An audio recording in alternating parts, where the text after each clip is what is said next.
episode 77 of Fist of the North Star 1 point.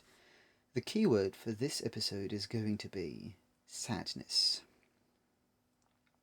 Big keyword, of course, maybe the most important word for this series, but I feel like I said this before, so it's just the grasp of this anime is crazy, so on many different things, so I don't know, but a big keyword for sure.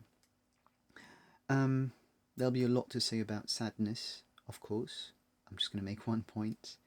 We'll get many important things to say later as well, and of course we'll talk about those as well, but we'll find more appropriate, actually, keywords, don't worry. But this episode is the first episode in which we have this most explicit main idea of sadness that we get in this anime, which is that you have to welcome the sadness and convert it to anger for your next fight against your opponents. We had it before, of course, on different levels of explicitity or that it was implied as opposed to, so implicit against explicit. But this is the final message, the final thing that Toki leaves to Kenshiro, right? It's take the sadness, it's fine, but get angry. Make it anger against your opponents. That's what Ryuga wanted to accomplish, and he could accomplish it. He was kind of right, but then Toki also leaves it to Kenshiro. And so this is the episode in which we get this, and then we'll see the rest of the anime. And we quite had it before already, but this is the episode in which we get it most explicitly. And finally, this way, by Toki before he goes. Now, I actually want to say the last things I want to say about Ryuga. When I say sadness, I don't want to talk about Kenshiro, actually. I want to talk about Ryuga's sadness. Because remember something, and I couldn't make sense of this for a long time. Remember what Toki says about, and I'm going to develop this point, but in the previous episodes too, you had this very melancholic looking Ryuga, right? Like looking at what's going, and he's ordering those things, and looking melancholic, looking to the sky, and looking sad. And then, right when he's about to kill Toki looks at him and says, "That blood on your outfit, it looks like your tears." And Ryuga just goes. And maybe you can't understand it, and I think I understand it now.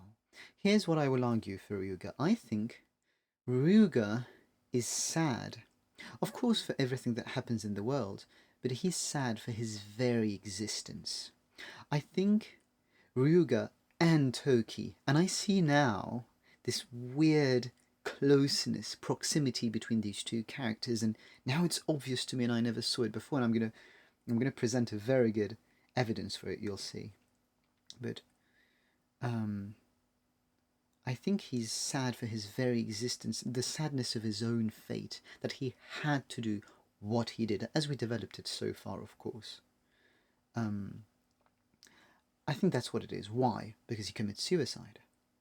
That's one. He fights against Kenshiro in that state. And then we talked about the fact that he's aware of what he's doing. He calls it evil, but he has to do it. It's his. We talked about how it's descriptive, right? So it's evil, but. So we talked about that. I don't want to develop that. The main thing that I want to say, the main proof, and this is a very cool thing, is the way he dies with Toki at the end of the episode disappearing. So Ryuga is already dead, but Toki has him in his arms, and they just disappear. And we talked about Toki so much, right?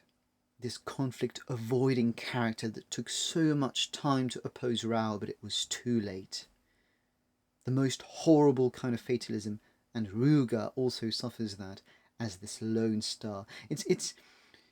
You could see them as some sort of mirror. Like Toki is this, it would seem, best Hokuto candidate, right? But fatalism. And then we said many things already about Toki. And Ryuga is this lone star, not a polar star supervising, has to fulfill his responsibility, and that's it. And they both suffered this very difficult fate, with always this vision of the self, which is extremely depreciating.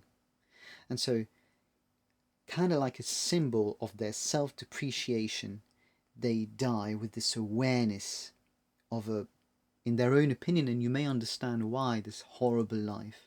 They die disappearing, kind of like they never existed, let's say. Toki couldn't just have this firm presence and fulfill a responsibility. And Ruga is also not a polar star. He just wanted to know. He just wanted to trigger Kenshiro. That's it. And so now I see the similarity between these two characters, and I find it amazing. And they both die together as this closeness that you can see now between the two characters.